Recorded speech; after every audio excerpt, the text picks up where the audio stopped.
Okay, అందరికీ నమస్కారం అండి. మీకు తెలుసు మన ఏరియాలో మొన్న 13వ తారీఖున ఎలక్షన్ చాలా వరకు చాలా ప్రశాంతంగానే జరిగింది. మన తిరువురు ఏరియాలో కానీ మైలవరం ఏరియాలో కానీ ఏదో చిన్న చెదురుమదురు సంఘటనలు తప్పించి రిమైనింగ్ అంతా ప్రశాంతంగానే జరగడం జరిగింది. కానీ ప్రస్తుతం స్టేట్లో వేరే పరిస్థితులు నడుస్తున్నాయి. అనవసరంగా ఒకరికొకరు కవింపు చర్యలు, కావాలని ఒకరి మీద ఒక గొడవ పడటాలు జరుగుతున్నాయి. ఆ దృష్టిలో పెట్టుకుని ఇంకా ఎలక్షన్ కమిషన్ ఏదైతే నామ్స్ ఉన్నాయో ఇంకా ఈ ఫోర్స్ లో ఉంది. అది కాకుండా కూడా మన ఎన్టీఆర్ జిల్లా అంతా మైలవరం సబ్ డివిజన్ అంతా కూడా 144 సెకండ్ ఫోర్స్ లో ఉంది. కాబట్టి ఎవరు 5 కంటే ఎక్కువ మంది, 4 లేదా అంతకంటే ఎక్కువ మంది గుమ్మికూడి ఉండొద్దు. ఒకరికొకరు రెచ్చగొట్టుకునే వ్యాఖ్యలు చేసుకోవద్దు. అనవసరంగా మీ యొక్క బంగారు భవిష్యత్తుని కేసుల్లో ఇరుక్కుని పాటు చేసుకోవద్దు. దాని నిమిత్తం ఎక్కడైతే మాకు కొంత ఇన్ఫర్మేషన్ ఉంది, మాకు పలానా ఏరియాల్లో సెన్సిటివ్ గా ఉంటుంది, పలానా ఏరియాలు క్రిటికల్ గా ఉన్నాయి, కొన్ని ఏరియాల్లో ప్రాబ్లమ్ క్రియేట్ చేయడానికి కొంతమంది కావాలని ఎగదోస్తా ఉంటారు. అలా ఇక్కడైనే కాదు, ఇవాళ అయితే మా రొటీన్ చెక్ లో భాగంగా ఖమ్మంపాటు చేశాం, మన దేవుని చెరువు చేశాం, నిన్న తిరువూరులో చేశాం, రేపు గంపలగూడెము, రెడ్డిగూడెము అన్ని ఏరియాలో కూడా చేస్తా ఉంటాం. ఇది ప్రత్యేకించి మా ఊర్లోనే చేశారని ఎవరు అనుకోవసరలా. మీ అందరికి మాత్రం ఒక రిక్వెస్ట్ అనుకుంటారో వార్నింగ్ అనుకుంటారో, ఈ ఏరియా పబ్లిక్ చెప్తున్నాను, మీరు మీ పనులు చేసుకోండి. ఓటింగ్ అయిపోయింది, అందరికీ అభిమానం ఉంటుంది. మీ అభిమానం కొద్దీ ఎవరికి వేసుకున్నారో అది వేరే విషయం. అది తర్వాత మాత్రం మీరు రెచ్చగొట్టే చర్యలు చేసుకున్నా, ఎవడైనా రెచ్చగొట్టితే మీరు రెచ్చిపోయినా మీ భవిష్యత్తు పాడవుతుంది. తద్వారా కేసులు ఇన్వాల్వ్ అయితే చదువుకునే మీ యొక్క పిల్లల భవిష్యత్తు కూడా పాడవుతుంది. అటువంటి కేసులు ఇరుక్కోవడం మీ ఊరి గౌరవంగా ఉంటుందో చెప్పండి. ఆ ఉద్దేశంతో ఇవాళ ఇక్కడ కార్డన్ చేశాం. ఏమైనా ఇల్లులు కూడా, ఇంటి ఆవరణలో కూడా ఏమైనా మీ దగ్గర వెపన్స్ ఉన్నాయా అటువంటి అన్ని కూడా చెక్ చేయడం జరిగింది. ప్రతి మనిషి మీద కూడా ఎవరైతే కొంతమంది మాకు ఈరుమార్క ఉన్న మనుషులు ఉన్నారో వాళ్ళందరి మీద కూడా నిఘా ఉంది. పాత కేసులో ఉన్న వాళ్ళని కూడా అవసరమైతే కొత్త షీట్లు ఓపెన్ చేస్తాం. షీట్లు ఓపెన్ చేయడానికి మాత్రం ఏ విధమైనటువంటి వెనకాడేది లేదు. మీరు ఎవరో ఏదో చేస్తారని, ఎవరో మనం ఇన్వాల్వ్ అయినప్పుడు కూడా ఎవరో వచ్చి రక్షిస్తారని మాత్రం అపోహలకు పోవద్దు. చట్ట పరిధిలో చట్ట ప్రకారం పోలీసులు మా పని మేము చేసుకుంటూ ఉంటాం. ఇది ఎలక్షన్ ప్రాసెస్ అంతా కంప్లీట్ అయ్యే వరకు మీరంతా సమన్వయంగా ఉండాలి. తర్వాత కూడా అన్నదమ్ములాగే కలిసి ఉన్నారు మీరు. ఆ ఉద్దేశంతో ఈరోజు మన ఏకొండూరు ఎస్ఐ కృష్ణ గారి ఆధ్వర్యంలో మన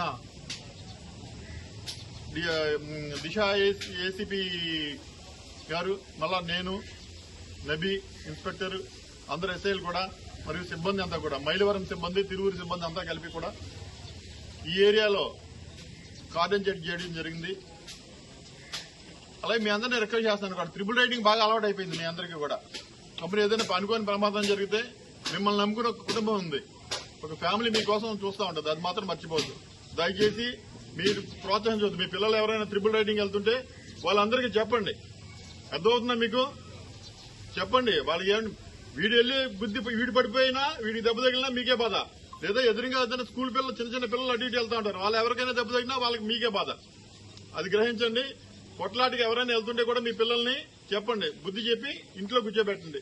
కౌంటింగ్ రోజున, కౌంటింగ్ తర్వాత కూడా ఏ విధమైనటువంటి విజయోత్సవాలకి పర్మిషన్ లేదు, ఊరేగింపులకి ర్యాలీలకి అవకాశం లేదు, పర్మిషన్లు ఇవ్వట్లేదు. 144 సెక్షన్ అమల్లో ఉంది. ఏ విధమైన బాణసంచ కాల్చడానికి కూడా పర్మిషన్ లేదు. దయచేసి అర్థం చేసుకోండి. మీ పిల్లల్ని, ఎవరైతే మీరు అభిమానించి మిమ్మల్ని గౌరవించే మనుషులు ఉంటారో వాళ్ళందరూ కూడా నచ్చ చెప్పండి. తర్వాత ఏదైనా జరిగితే మాత్రం భవిష్యత్తు పాడవద్దు కూడా అని చెప్పండి. ఇప్పుడు ఈ వెహికల్స్ అయితే ఉన్నాయి, అవి రికార్డ్ లేని వెహికల్స్ తీసుకొచ్చాం. మీరు రికార్డ్ చూపిస్తే మీ వెహికల్స్ మీకు ఇస్తాం. ఇప్పుడు ఇక్కడే ఇచ్చేస్తాను. రికార్డ్స్ ఏమైనా ఉంటే తీసుకురండి, మా పోలీసులు వెరిఫై చేసుకుని మీకు ఇచ్చేస్తారు. కానీ ఎప్పుడైనా దయచేసి మాత్రం రికార్డ్స్ దగ్గర పెట్టుకోండి. బయట ప్రయాణం చేసేటప్పుడు హెల్మెట్ కూడా పెట్టుకోండి.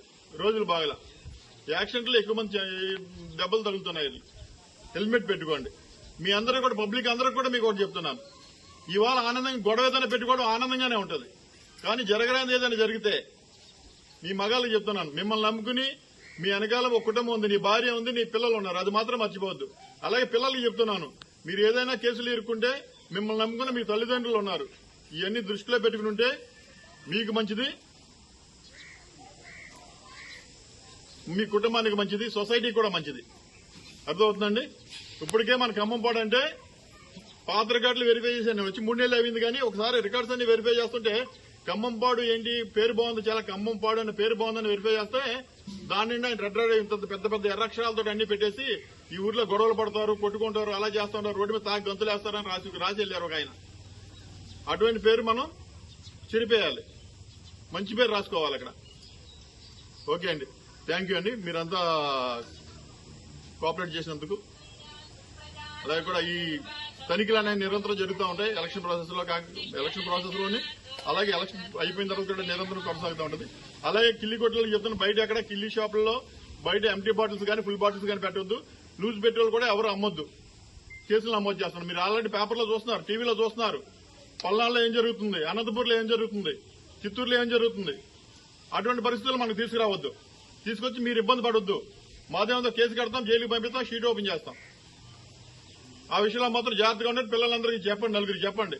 ఏదో మన ఊరు పోలీసులు వచ్చారు, ఎందుకు వచ్చారు, ఇవన్నీ పక్క పెట్టి మీ మంచి కోసం వచ్చామని చెప్పండి. మేము ఇక్కడ రాకపోయినా వేరేలా ఉంటుంది. అయినప్పుడు కూడా మీ మంచి కోసం వచ్చామని మాత్రం మీరు గ్రహిస్తే అంత క్షేమంగా ఉంటుంది.